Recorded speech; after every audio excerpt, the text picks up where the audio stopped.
Do you know what I want to see Bulls fans leave behind in 2024?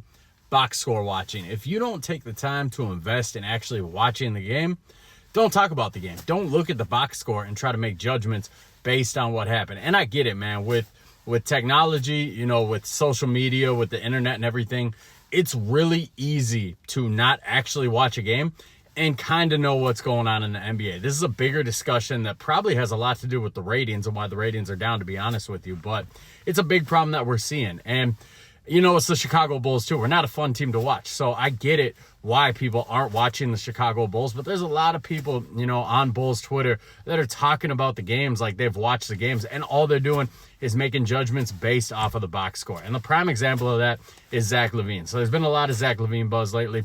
The funniest one I saw was LaVine Muse, which, totally unbiased account, right? Totally impartial judge of talent. He compared Zach LaVine's stats to Devin Booker and Donovan Mitchell's stats and was like, see, Zach LaVine, he's the best two guard in the NBA.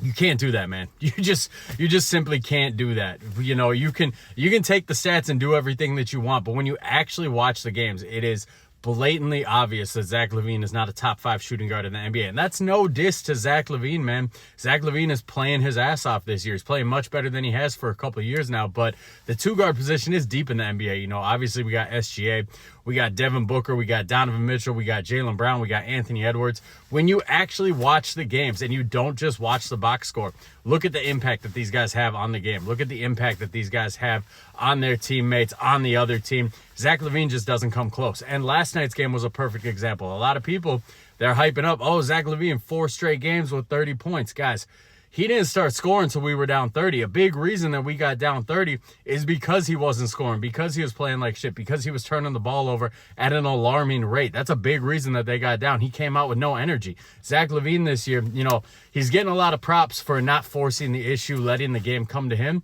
There's been a lot of games this year where that laid-back, lackadaisical approach, waiting for the offense to come to him, that's led to the Bulls getting down 20, getting down 30. What did Adam Amin say yesterday? He said we're at 12 or 13 games this year where we've been down at least 20 points.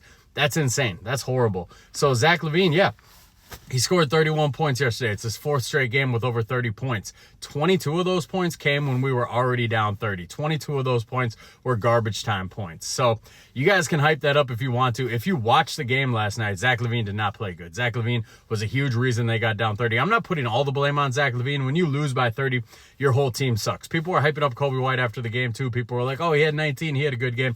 Same thing. He scored 14 of his points in the second half when we were already down 30. Nikola Vucevic, he came out with low energy. Patrick Williams, I don't know what he was doing out there. He was missing every shot. Bad turnovers. His defense was not where it needed to be either. That's my thing with Patrick Williams is I try to defend the kid because he's usually our best point of attack defender. I don't know if you guys have been watching, but the last 2 weeks or so, his point of attack defense has not been great. His on-ball defense has not been great. So he played like shit. Josh Giddey played like shit.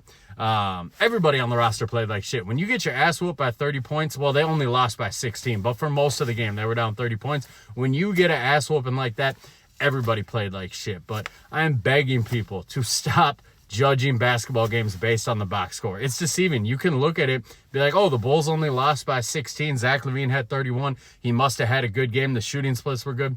Nah, man, that first half, he was trash, and he was a big reason that the Chicago Bulls lost. It was not a great game by Zach LaVine. So let me know in the comments what you guys think, what your opinions are with how people digest basketball these days.